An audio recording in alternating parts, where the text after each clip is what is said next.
Meet the second member of my Spire Seas fleet, Scrappy.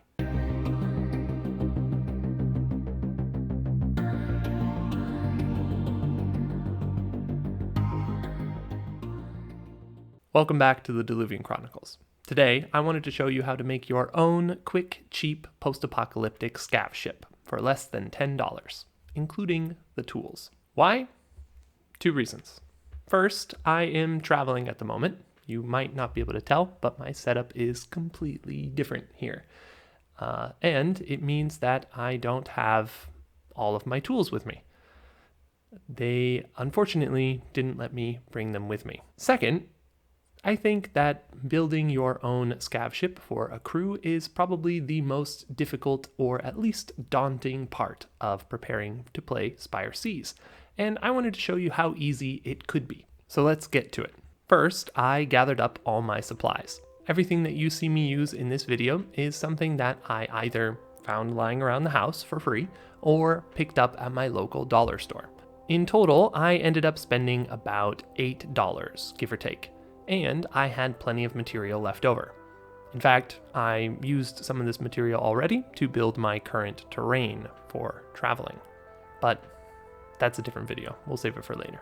The first step was to choose the size of my boat. The last boat that I made, the Scavenger Catamaran, was a large vessel. And so the second one, I thought I should go down a notch and build a medium vessel. I think this is also the most likely thing for people to play with, so I thought I'd give it a shot. The exact dimensions are subject to change, but you can find the ones that I used in my alpha core rules. Link in the description below. Once I had the right size template cut out, I decided to just use that as the deck of my ship, but it needed to be a little higher off the surface of the water for gameplay and aesthetic reasons. So I cut out the same size using the same piece as a guide of foam.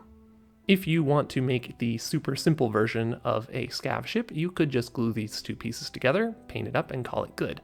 But I can't do anything very simple, so I decided to go a little bit further. I took the foam and cut the sides off, cut the edges of each piece, and bent it up and glued it into a little boaty boat shape. Looking back, I wish that I had cut the deck down to this same size. But I thought that the overhang looked kind of cool, so I decided to leave it on for visual interest. Maybe next time I'll just make it all the same size. To add a little more of that visual interest, I decided to cut some holes into the deck and add some little bits down below. These were just pieces of drywall screw and paper clips and hair clips and things like that I found lying around the house. But once painted, just add a little bit of detail. Content with my building, I glued the pieces together and decided it needed a little more. That's when I remembered this technique for making corrugated metal. I'm not sure where I saw it first, either on Crafty Rick's channel or on Boylai Hobby Time. Either way, both great. You should check them out as well. And this works really well for Diluvian Chronicles. It's exactly the kind of material that an aspiring scav captain would put on his first scav ship. Somewhere to relax and hang out, get away from the sun, between raiding coastal villages and such. And with that, the build was done. Time for paint. For this dollar store build, all you really need is a little black and a little white and some color, in this case, rust. Step 1 is to mix the white and black together and get a nice shade of gray. This you can just slather on there with the dollar store brush. It's not going to look clean, but hey, it wasn't supposed to. Now, if you have the extra money or have one lying around already, you could just spray it with a little spray primer. In fact, I would probably recommend doing that because the paint will stick to it much better, especially the already plasticky cardboard parts. But I didn't think that I could get through a whole rattle can, so I decided to just stick to the dollar store option. And it works fine. And the hand-mixed gray adds a bit of modeling that looks a little more realistically uneven, I think. With that finished, I moved on to a light dry brushing of white, especially around all the edges and on the ridges of the corrugated metal. Don't worry, if you get a little too much on, we can cover this up in our next step. Rust. I was super happy to find a bottle of Rust Red at the dollar store.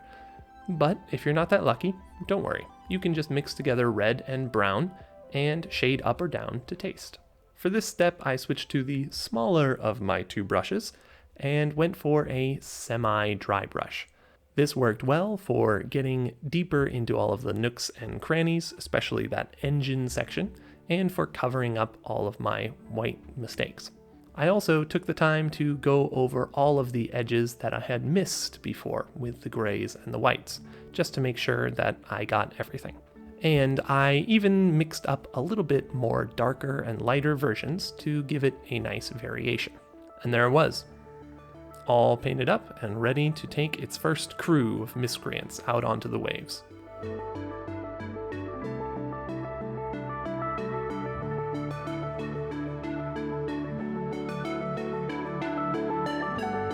Hopefully that was interesting to watch and you feel inspired to make your own little scav ship. If you do, take some pictures and let me know at my Instagram @DiluvianChronicles and down in the comments below. And if you want to try the game out for yourself using your new little creation, then you can join me in playtesting it at my Discord. Feel free to leave any feedback and comments that you might have. It will help me a lot in improving the game. That's it for today. See you out on the waves.